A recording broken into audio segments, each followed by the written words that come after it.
Good afternoon. We have Gary Pedersen with us. I think you've all heard him in the Security Council, so I think we'll go straight to questions. Please, Adla. Good to see you again.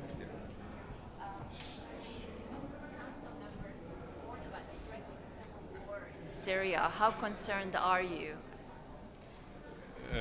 Listen, it's what happened, of course, on the coast is not only extremely alarming, it's disturbing, unacceptable.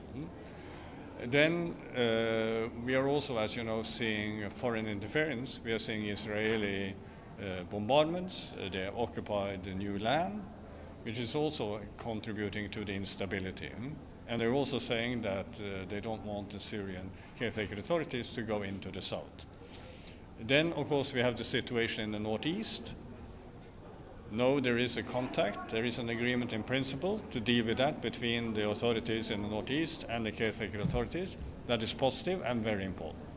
So what we need to see is that the investigation that is now ongoing on the coast, that we will hear a proper result from that the continued dialogue between the caretaker authorities in Damascus and the northeast, that continues, and that it is supported by Turkey and the United States, and then we need to see a stop in Israeli attacks. I think if all of this happens, and then we have a transitional process that is really inclusive, I think it's possible to avoid it. But as I said in my briefing, Syria stands at a crossroad. It could go bad, but that should be in no one's interest. And no one can really have an interest in that. So what we need to make sure is that we support what Syria is now trying to do, and that we mobilize real international support behind that, both political and economic. Thank you. Efraim? Thank you so much. You have mentioned also in your speech, Mr. Pedersen, that you have shared with the Transitional Authority the best international practices to guide in the constitution formation, the government formation. What are your what are your biggest worries over this matter, and how receptive do you think or do you feel that they are being to international practices? Listen, we have a good dialogue with the caretaker authority on these issues, and of course, no, it is a constitutional declaration that will be for an interim period. But at the same time, as you know, they also want now to start the work on a new constitution. So there will be a constitutional committee that will be appointed. Extremely important that that committee is representative of all Syrians, all communities are part of it, and that the new social contract that will then be developed will learn from the process they have now and what I call best international practices.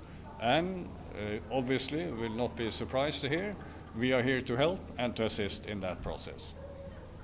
Right? Yeah. Yes, Mr. Pedersen, you mentioned the foreign fighter issue in your statement. We saw multiple member states. They actually also mentioned that. According to your communication to the current caretaker government, what is their response to this issue? I think the caretaker authority obviously noticed that there was a unanimous statement from the Security Council last week, which also addressed this issue. So this is obviously something I will continue to discuss with the caretaker authorities, and hopefully with the formation of now a new transitional government that we are expecting to take place soon, it will be possible to move that forward in a proper manner. But this is not only linked to this is also linked to what I would call the issue of, the future of the Syrian army and the importance of having a DDR and security sector reform being discussed in a proper manner, as I also mentioned in my briefing. But basically, the caretaker government, they agree that the foreign fighters, they will be, let's say, phased out in the future. No, I think you have to ask them about that. I didn't say that. Thank you very much. Pleasure. Thank you. Good to see you. You too.